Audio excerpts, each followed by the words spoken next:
let's get it started. Billy, we first want to say thank you for taking your time of getting interviewed with us. It's our absolute pleasure to have you here today, and for you to share some insights with our fellow viewers of Industrious. So, without further ado, let's kick off the first question. The first question is, what does a regular day in Cambridge look like? Obviously, we know with all the virtual learning and the virtual environment, things change. But can you just walk us through what a typical day looks like? Yeah, sure. Thanks, Marshall. And it's my pleasure as well to be on this interview. A typical day at Cambridge University looks like this for me. And I'm studying engineering, so different subjects will have different typical days. For me, as you said, mostly it's online. So what I do is I get up at around 8 a.m. and then it's, logging on to Zoom or watching videos. A lot of lectures are pre-recorded. So it's basically you stare at your laptop for pretty much the morning, because the lectures are typically scheduled in the morning. The afternoon's a little bit more flexible. They're usually labs. There's about 3-4 labs a week. So we go for one term in the fall. When I first came here, the labs were in person, so I went there. And of course, they're spaced out and it's all like set up differently. You go in, you collect the data, and then you leave. So there's no sort of space for chit-chatting or anything. But yeah, so that's the best of what we could do. And then the winter term was completely shut down because COVID got pretty bad here in the UK. So that was online. So again, a typical day for labs would be you log on. They're still live. The labs are still live. So it would be, chatting with people online. The evening is a bit interesting. So with the lunches, dinners fitting there, I do a little bit of my cooking as well. We have households in where I live. I live in residence right now. So household is basically defined with, the people that are immediately next door. So you're kind of the people who don't have to wear face masks when you're interacting with each other, and you can sort of like a family, you're literally living together. So yeah, so that we cook dinner sometime, and after dinner is where sort of the life starts, I guess, because there hasn't been really a face-to-face life during the day, quite unfortunately. So we do have supervisions, which is like small group teaching, a little bit like the UCC advising, except you don't get like Tim Hortons or anything. You actually talk about work. So it's like small group teaching, and those were face-to-face as much as possible, as long as people are comfortable with it. So those are really, really nice, because that's really like the only face-to-face teaching and learning opportunities that we've got here. And after that, there's quite a few sort of work and / questions. For engineering, it's mainly questions, not so much about essays to write, but mainly to do questions as homework. And then I sleep at about 10 and 11 p.m. So not quite late. I'm trying to keep 8 hours. And I think it's working quite well. But yeah, that is the day. I know it's going to be probably no different than anybody else, just, in this all the world. But yeah. That's awesome. Sounds like a busy schedule to me. So leads me to my second question. So how do you compare the workload of Cambridge University to the UCC IB curriculum or even MIP? Can you briefly touch on that? Yeah, so the workload is, I would say the workload is definitely higher on average. It's just because I remember describing this to a few people when they were interested in applying to Cambridge a few months ago, and they asked me, they also wanted to apply to a STEM subject. They asked me about workload, and I described to them, I say, imagine every question you do is like a Mr. Chun question. This is a sort of a quote for people who know Mr. Chun. But anyway, it's like the questions are hard, but they're not a lot of them. Like I get like about 3-4 questions every day, which is not a lot, like compared to what you probably do at UCC. But I think the questions are hard. That's why they take a lot of time. On average, a question takes about an hour to solve. So, that way it sort of prolongs the time. But the workload wise, it's different. Like I wouldn't directly compare them, because at UCC, the MIP or the IB program, we do a lot of different things all together. Like you write essays for English, and you do written tasks for this subject, and you do oral presentation for the other subject. Where here, it's really about problem solving, and then sometimes it's practical, like you actually go into a lab to solve problems, or sometimes it is like on paper, you solve like with numbers and with variables, or with computers coding. Anyway, so I think I wouldn't directly compare them, but I think on average it's higher just because I'm spending more time working. But I would not directly compare them, because you have to really be prepared to do just one thing. Like for me, you have to love engineering to be able to like carry through and just do like math problems, physics problems, engineering problems for like the whole 4 years, I guess, and for every single day. So you don't really get the breadth, I guess, in UCC. So really, you have to know what you're doing when you decide to come to Cambridge. That's awesome. And we'd also like to know what specific engineering courses are you taking at Cambridge right now? So the courses here is generic to start with. So I do have 2 years time to choose which exact path I want to go down with. So there's like the names that I assume people know about: mechanical engineering, electrical engineering, etc. I'm not at the stage of choosing that yet. The courses right now, again, is very generic.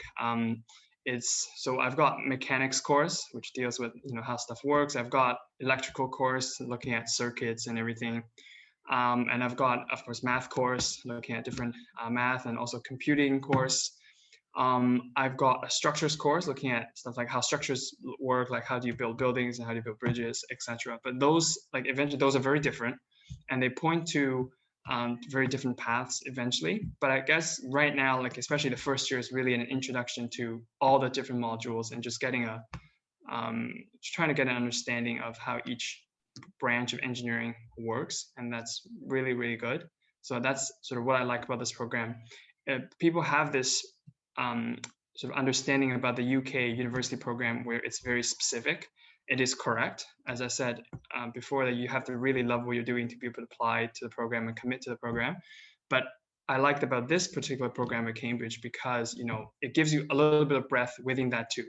I was actually taking I had the option to take French actually, starting in October. So I just finished it because it's a 2-term course. So I finished it in February. And it was really nice. It wasn't for anything. Like I could have like dropped out. I could have just, because it's a Zoom call, I could have just dropped out halfway through. It didn't count for marks, didn't count for anything. It was just with a completely different group of friends. I would with, because it's a university-wide thing. So it wasn't just first years. I was with people who are doing their PhD. I was with people who are doing their masters, etc. So it was really, really interesting. But they're all like starters, beginners in French. They knew nothing about French like I was. I knew nothing about French back then. So it was really interesting. So I guess we still get a little bit of breadth of sort of modules and courses within the program itself. Mm-hmm. Yeah, That's absolutely. To kind of put you on the spot here, you talked about like different, like I guess, streams of like engineering courses. So Yeah. thus far, in April, which one has been your favorite and why? I think people who know me in UCC probably know that I love anything about planes and aerospace and aviation. I think that still is true, despite we haven't really touched upon specific modules on like how like jet engines work or how you design airplanes, because I know those are modules, but those are probably like for third years because those are quite advanced when you're getting to the math and computing. But so far, I really loved, for example, just fundamental things like fluid dynamics. We've had a course on fluid dynamics. It's really interesting looking at how water or air behave and stuff like that. So I think that's really interesting. So I think that currently is still the top choice. So that would lead to, I'm thinking, I think it is called, it's actually called aerothermal, I believe. It's not exactly mechanic in that way. So there is a little branch called aerothermal that I may choose in my third year. But according to people around me and also my supervisor, I think a lot of people end up changing their choice, not because they don't like them, just because where do they see the most opportunities and etc. Relate as it relates to stuff like internship, work, and career wise. So I think I'll be making the choice in a year or so. But as of now, I still stand with the idea that was with me for quite a long time. That's great. So Billy, we hear you talking a lot about academics at Cambridge. Maybe you can talk about some activities like extracurriculars or even athletics that are involved in the Cambridge University. Yeah, absolutely. So athletics, there hasn't been a lot of athletics going around, as you can probably imagine. But I really wanted to join rowing, and I'm going to do that next year. I've been following a few of my friends. They've joined rowing this year. It's been quite rocky because the outings were canceled sometimes, and but Cambridge is known for rowing. It's quite good because we've got basically our own river flowing through the campus. So quite a lot of teams go for rowing, and every college here, there's about 30 plus colleges, and every college has rowing team. So my college, Queens College, also has rowing team. So I'm looking forward to joining that next year. But other than that, I don't know, because I don't think indoor sports can happen as far as I understand. So I think rowing is probably the most popular sport. That's, I think, probably most likely the only one that's still going on. But otherwise, extracurricular, there are a lot of projects going on that's really cool. So, and those projects like societies and like clubs in at UCC, you can really just join for a few weeks and see how you find out, and then you can stick to it if you like it. Some of them I joined are completely non-engineering focused. I joined the Cambridge University United Nations Association, which is really cool. So we're organizing the conference for the high school conference, which I believe is online or some sort of hybrid mode this year. It was really cool. I joined, and they were very surprised that engineers interested in Model UN. I was inspired definitely by Mr. Grimm. Okay, anyway, so I thought that was really cool. We got to hear quite a few speakers. They invite speakers in, do quite a few debates. And right now we are currently just making sure we're all good to go with the planning for our high school conference in the fall. So that was completely unrelated to engineering. There's some that's related to engineering. So I'm in a project that's currently looking at how to improve household pollution problems in Tanzania or developing countries, and that's really interesting. This is a very far-reaching project. It's really just a startup of what we're doing, and that's really cool. I'm also helping to build rockets that, of course, is only going to be built and designed. It's not going to fly anywhere because usually the team flies down to Australia in the middle of the desert to actually launch them.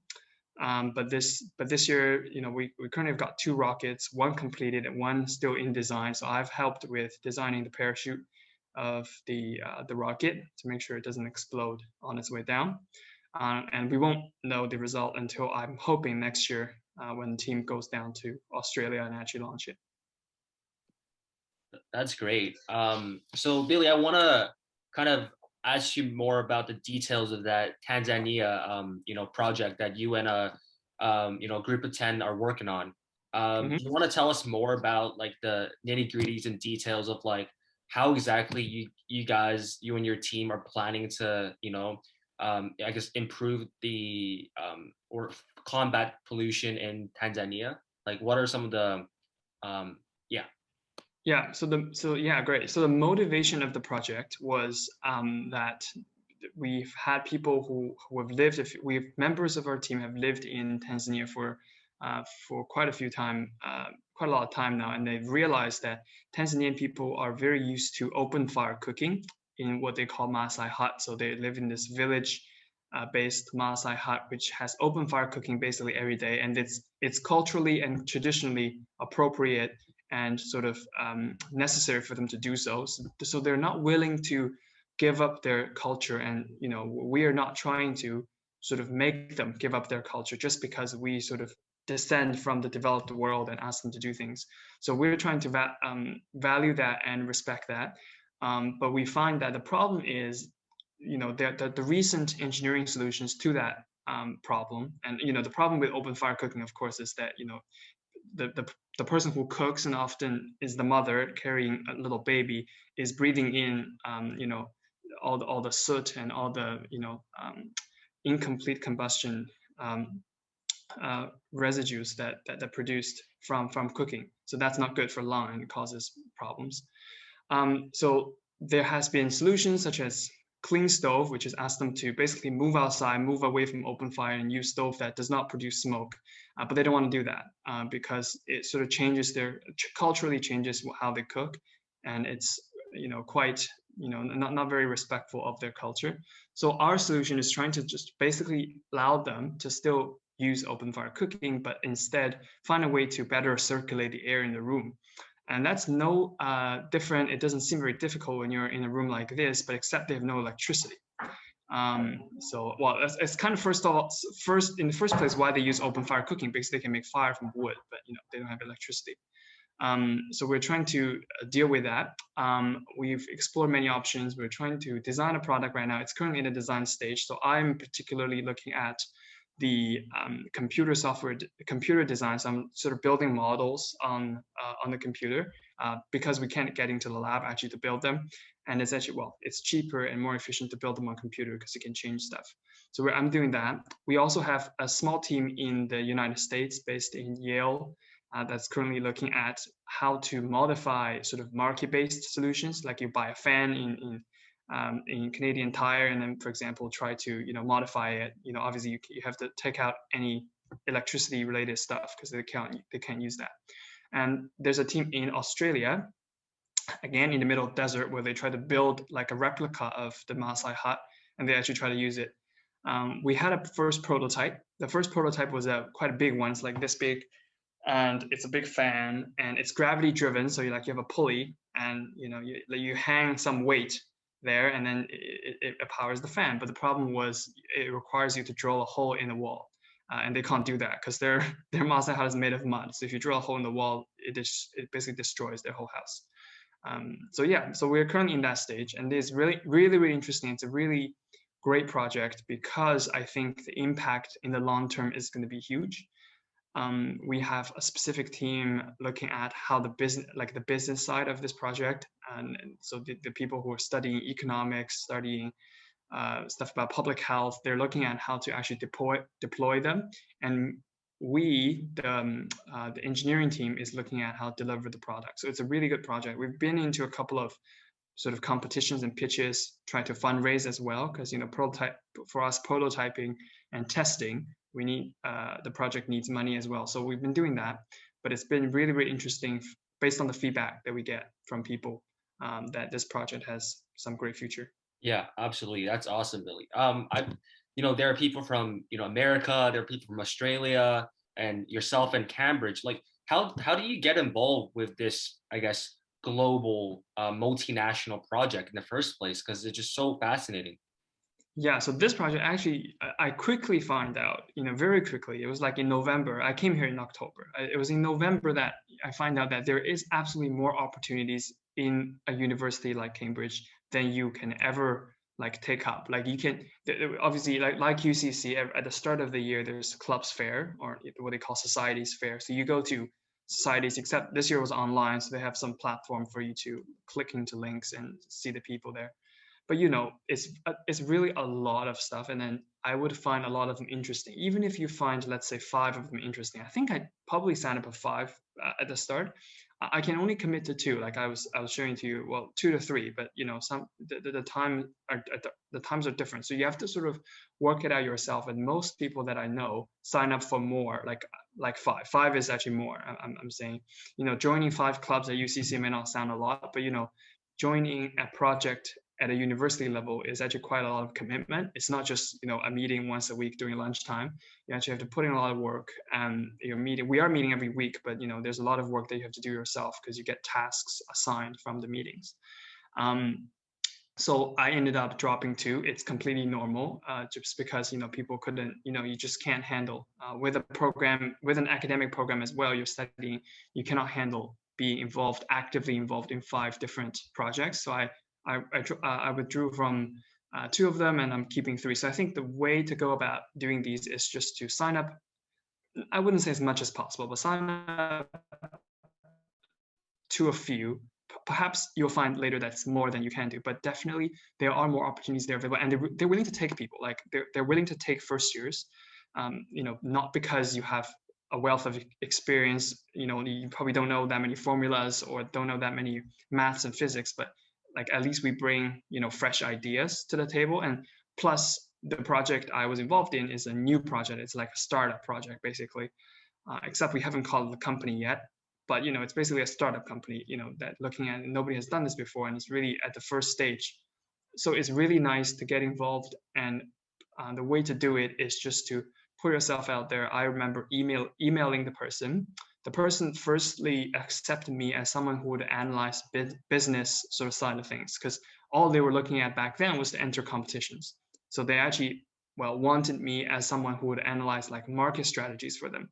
But of course, I wasn't an expert in that. But I had, I can do a few things. I've done a few, hackathons and stuff when I was at UCC, that I'm able to know how stuff roughly works.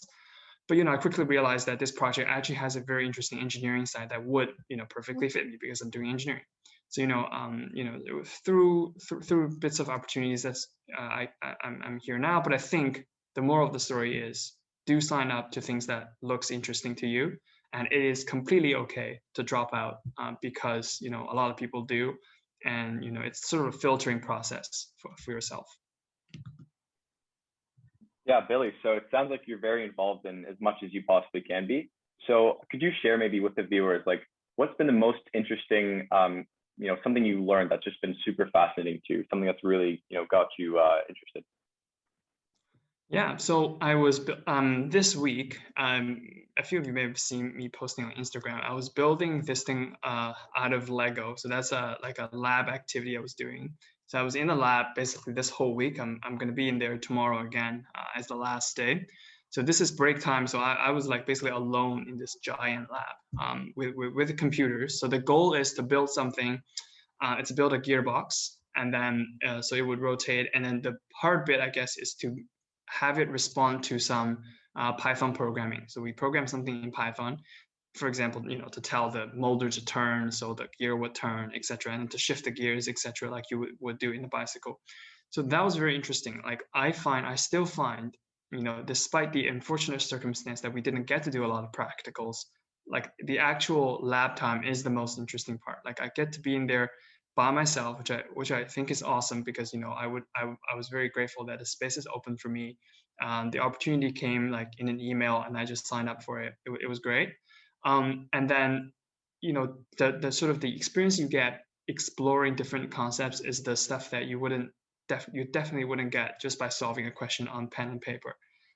So I think that is so far the most rewarding. And I know that, for example, in the first term, we got to do a few labs like testing how a structure like a simple bridge structure would fail. Like I would never get to do that if, I'm in my room or, just without going to the labs. So I think so far the lab part where we actually get to do things is the best part.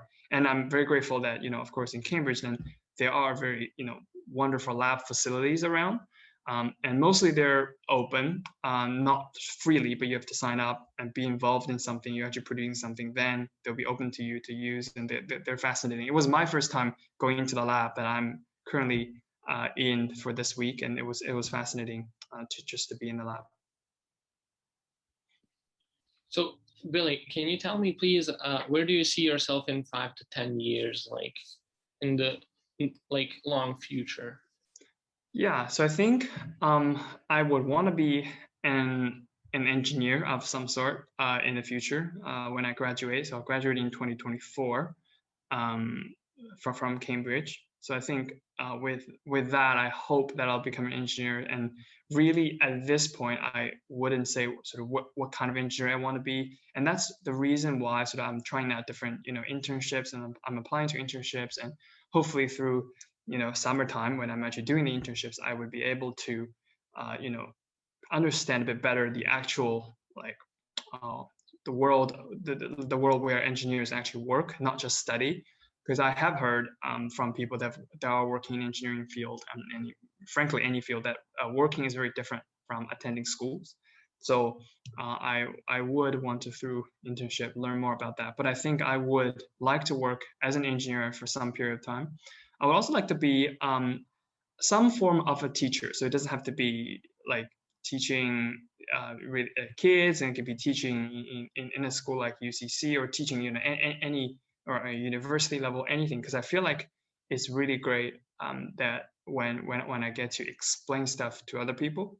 One way that I learn, for example, like new concepts or new formulas by myself, is that actually like I basically teach myself. So I would repeat stuff out loud and try to explain it to myself as I was, teaching like my inside mind kind of thing. I don't know how you understand it, but that's how I usually learn stuff sometimes. So it's really interesting. So I really enjoy teaching and helping other people learn, and to see them grow. I'm involved in the Horizons program for quite a few years, and I'm still doing the Horizons program for this summer.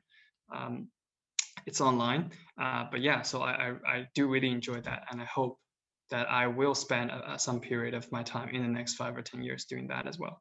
Mm-hmm. Absolutely. So Billy, just bouncing off of your, I guess, interest in teaching. I know back in UCC, you founded the UCC's first aerospace club, which was absolutely phenomenal. And then with Horizons, I was just checking out your website. I think it's called Sky and Space website.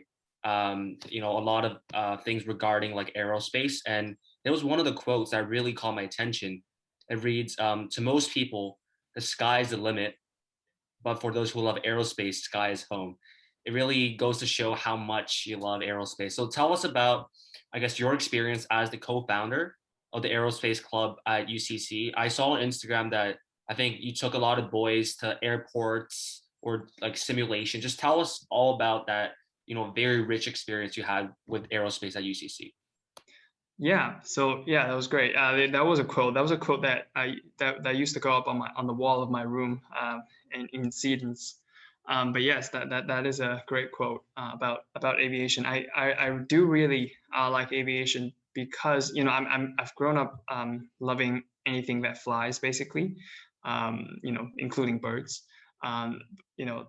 planes and rockets, etc. It's just because of the sort of the power. I guess it's because the power against gravity that it experiences. We always, the fantasy about flying is always exists. But I would say now it has turned to something that I'm fortunate that it has turned to something that I know quite a lot about, and I continue to learn more about, that I can help other people understand and teach other people and mentor other people. So as for example, the aerospace club that I founded with Harry at UCC, it was very interesting because we get to share. Like I was surprised back then. I think Harry would agree with me as well that there were a lot of people who show up with interest, and we went to quite a few conferences. You're right, Matt, that we went to airports. We went sort of behind the scene at Toronto Pearson Airport. That was really cool. That's very memorable for me because like we were literally walking like beside airplanes that are parked at Toronto Pearson.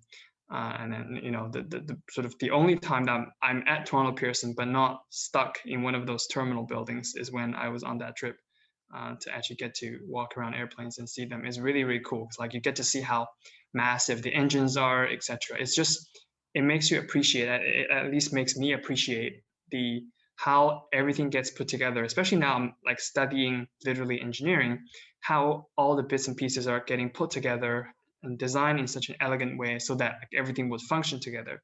I was struggling this morning to even make my little gearbox work. That's about like this size. A lot smaller than what an airplane would be. So I just makes me appreciate. And we've gone to conferences in Montreal and in Ottawa, for example. I was really proud of that because it's a way of us as a team from UCC to prove that we know what we're doing, and then to prove that we are interested and we care about. So we went to Montreal to ICAO, which is International Civil Aviation Organization. It's part of a branch under the UN. So they deal with all the stuff that we're interested in. So as a club, so we went for a conference at that time with university students. So it's a very interesting experience there for I think about 2 days, and entering some competitions with university students together, sort of competing with them. And the feedback we got from university students and also from the judges were like, you guys really know what you're talking about. And it was really interesting experience for us because we feel like we can take part in something like that despite that we were younger. We can participate in some of the things just because we know the stuff and we can talk about it around any topic you bring up. So I think that was really cool. Yeah, so far now I'm not doing as much as aviation stuff as normally I normally would, partly because I'm busy with the program, but also because it's been the pandemic has basically, hopefully the pandemic is not going to do too much harm to the aviation industry. It's done quite a lot of harm already. We see quite a few airlines going bankrupt, etc. But I do really enjoy that and hope that in summer with Horizons, I'm still able to teach a bit about aviation and aerospace. So I'm still doing some modules with the students about rockets, about parachutes, about spacesuit design, for example, and Jason Rabinovich, who's a graduate from UCC, who's currently working at NASA's JPL and helped design the parachute of Perseverance that landed on Mars I think a few weeks ago. So I'm still trying to reach out to him. He's been back with Horizons to talk with students for 2 years in a row now, hopefully for three years in a row, if he agrees to come this summer. So yeah, a lot of exciting things going on. It still remains my interest, and I still hope to explore more in this field. Yeah, absolutely. Just one quick follow-up question about what you just said, Billy. About the conference that you took the boys to in Montreal, the ICAO. Yeah. Like, I'm interested. Like, what's the conference like? I heard maybe there are a lot of case studies and all. Can you just walk us through like what the conference is really like? Yeah. The conference is case studies. There are 4 case studies. So we enter something called Model ICAO Forum, like you would enter for like a Model UN forum, except you talk about specific ICAO stuff. So it's a case study based competition. So we were given, I think there were 4 different topics, and we could each choose. And then the UC, I think there were about 7 or 8 boys that went. So we sort of broken up into different teams. I was in the team that talked about unmanned aircraft, which basically drones. So talk about the safety of flying drones around airport. And of course, the conclusion in a nutshell is not safe. But we talk about how would you, from ICAO, like as you would do in a debate, like in United Nations, you would talk about regulations and sort of how can different countries work with each other, and how do you regulate? Do you need something like an international law or something like that? So it was very interesting. And we ended up doing a presentation to the judges to look at our plans. I think that we're given a case study to look at a specific airport where there may be drone flying by, and to see what regulation can we come up with, and how does that apply to different countries. Like a regulation that maybe will cost a lot will not apply very well to developing countries, for example. So we were doing some of that, and we were doing presentations. And then, yeah, I think that was it. So it was judged based on the presentation.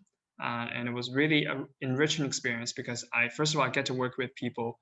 They were in university already. So they were like in second year, third year of their university career.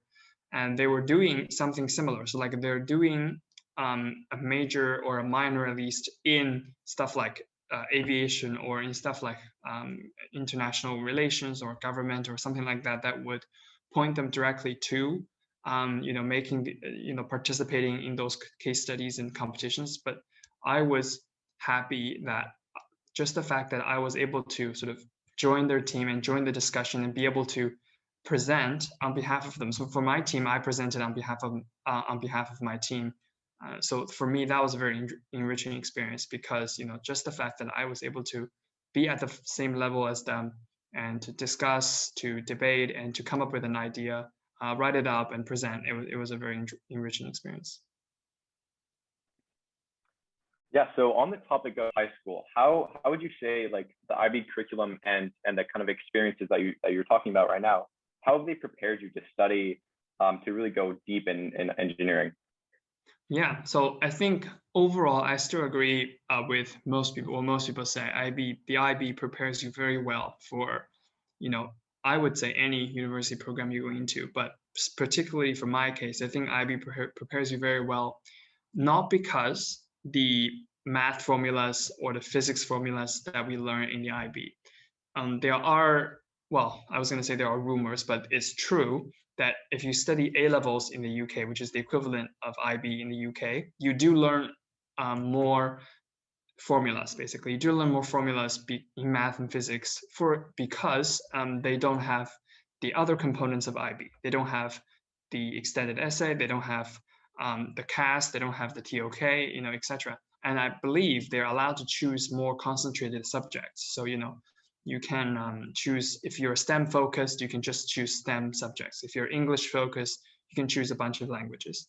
So I think that is how it works. But the IB, I think, is really great because, instead of learning more formulas, which in my opinion, you can learn at any time. Like I learned all the formulas in my first term, and there was no different. And then everything we learned starting in 2021 January was new for everybody.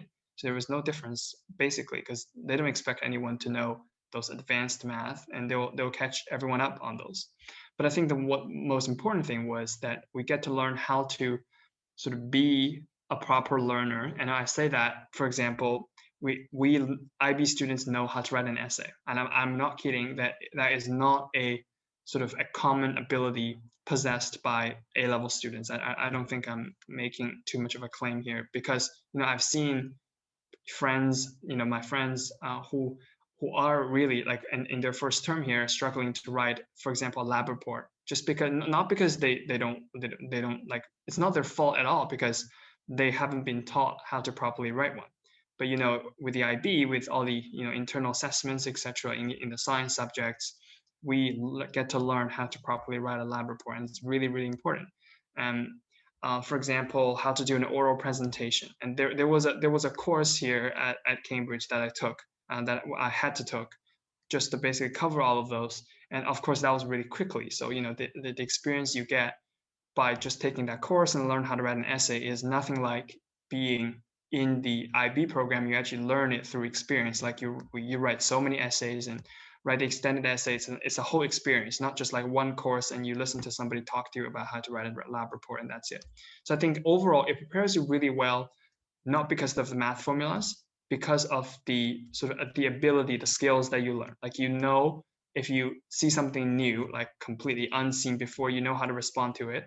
And I know how to respond to it because I came out of the IB, and I know like the IB teaches me how to do that. And I think that is definitely an advantage so far as I see compared to students coming from other backgrounds. That's great, Billy. In your opinion, we're just wondering, how is studying in the UK in general, in Cambridge, different from, let's say, Canada or US? So I haven't studied in the US, so I don't know. But I've heard friends say that it is different. It is different as I expected. So I went through this exact process, when I was applying to schools in the UK and in the US as well. So I think the main difference is I would think of them as like a spectrum. You would have a spectrum where I would think that Canada is probably sitting in the middle, or if not, leaning a bit towards the US, where you get more choices and more breadth, and you can take basically whatever courses you want in the first year or in the first 2 years. So even if you want to study something, you can take other courses completely unrelated. In the UK, however, it is very different. So the course that you choose is the course that you're going to take on. So it's very specific in that sense. So for example, I take engineering, so I'll be doing engineering, and I'm committed to doing engineering for the full 4 years. But what's good about it is that I get breadth and sort of depth out of inside the choice that I make. So for example, I take engineering, but I don't have to choose mechanical engineering or electrical engineering right off the bat. I can spend my 2 years exploring the breadth, but of course the breadth is limited. It's limited to engineering. So that's the main difference. And of course, the other differences also exist. Like culturally, it's different. So that means the academic culture is here is that I think a university like Cambridge is quite academic. So it makes you quite focused on what you're doing. But that also means there's excellent support. So that means like if you would like to do things around the academics, there's excellent support. There's excellent staff and supervisors here to support you through the academic stuff. The life here, so like social etc. life, is also very interesting. Like I've been exploring the towns of Cambridge. I haven't finished exploring that because the town is about like 800 years old or something, so I haven't explored all that. In terms of social life, I don't think it's I don't think it's too different compared to Canada, US, because you can get an equally nice life here depending on what you choose. It's I mean, if you like more European buildings, then you can come to the UK, but that's about it. You can enjoy a lot of things. People drink coffee here, so that's the same. But academically, there is a big difference, and the difference lies in how early do you want to basically close the like the neck of your tunnel. So like imagine like you have a tunnel or like a filter. How early do you want to filter out the choices? And for me, I know that I like to do engineering. I like STEM. I don't really like history. I'm sorry to history teachers. I think I was open at UCC about the fact that I don't like history because I took what was it called? Spatial. It's called spatial tech. Does that still exist? I don't think so, right? With Mr. Tube. And then I took econ after that. So yeah, I tried basically everything to avoid history. Apologies to the history department. Are you showing this video to Miss Marshall? Because I think she's gonna hate that. Okay, anyway.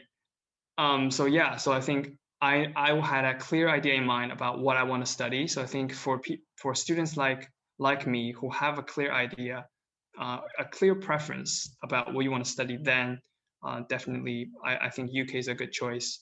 And otherwise, if you are open, like really open, you would have to, because most people now, I think, under the influence of sort of this current wave of of sort of, it's quite popular for schools to say, oh, we're open, you can choose whatever. It sounds really nice, but in my mind, sometimes you're also wasting time doing modules and spending time doing things that you wouldn't necessarily pursue in the future, or you would probably forget like 2 months from taking the course. So it really there's a balance that everybody has to weigh, and I think if you have a clear idea of what you want to do, I think UK is where you would aim for. Yeah, absolutely, Billy. I want to kind of revisit one of your extracurricular activity, Billy. It's the Hercules Cambridge. So I read, you can correct me if I'm wrong, Billy, but I read that you and your team has been working on trying to find the most sustainable method to develop what's it called, the showcase. Yeah. You want to kind of touch base on that very interesting project?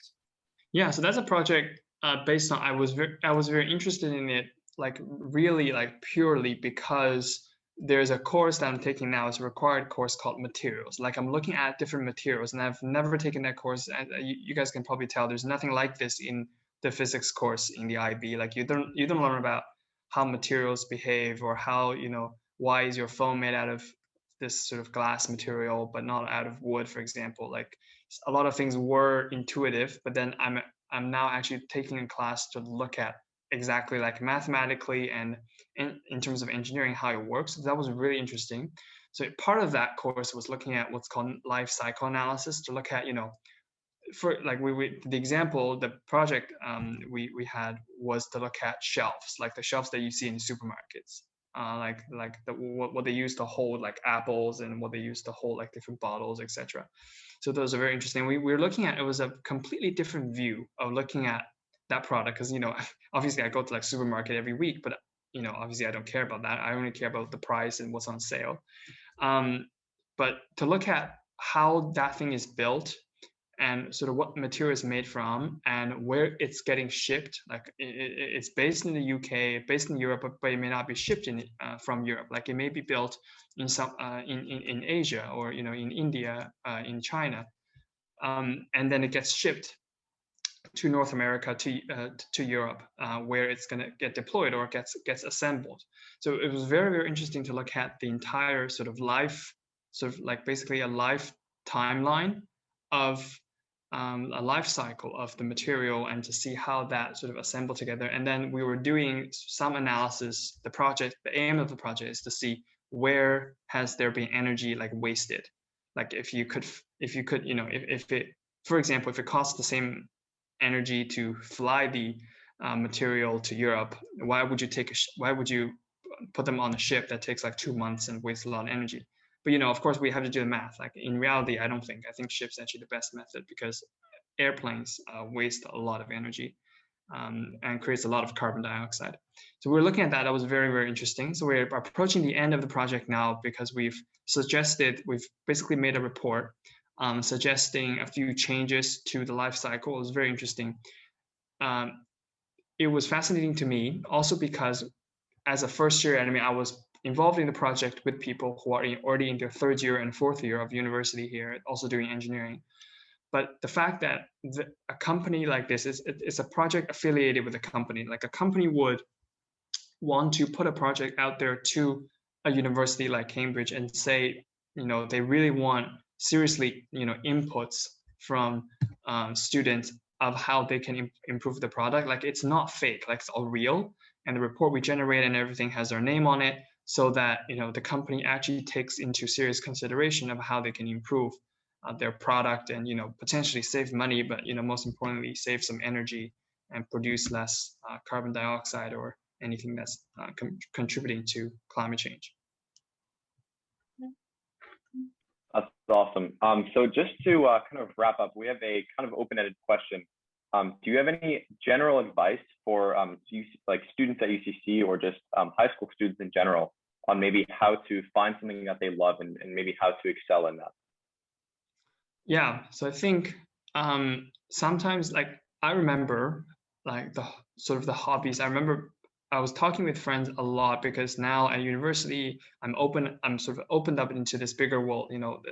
I think, would it be too cliche for me to mention the UCC bubble again? But I think it is true that when you go to university, definitely just it's not a UCC bubble in any negative way. It's that you're physically only meeting like these hundred of people, like in your class, your teachers, etc. So you're physically limited because you're in the school called UCC. You don't get to experience like a wider world. But when you go to university or a college, I guess you'll be definitely exposed to more people. And it was very interesting. I was talking to people about what hobbies they've taken up when they grow up.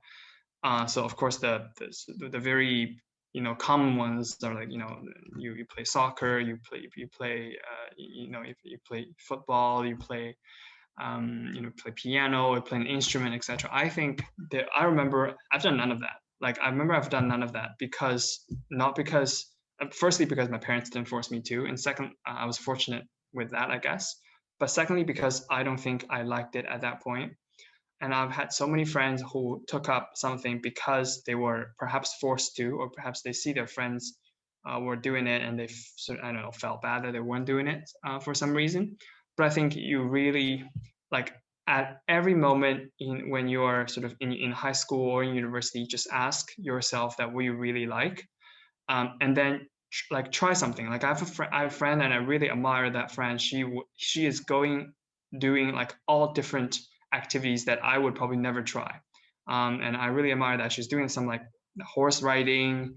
I think some like I think it was what do you even call them, like skydiving. There's like literally like a sport called skydiving. There's a team, so it's really, really interesting, and then she really enjoys that. So I think at the moment, like when you're trying to make choices at the moment, ask yourself, what do you really enjoy, and then I would make that choice, knowing that in the future, there may be more opportunities open for you, but definitely take on any opportunity that seems great for you at the moment, because if you don't take it, you're going to regret it. And if you take it, there is sort of almost no such thing that you have to commit to something for your lifetime.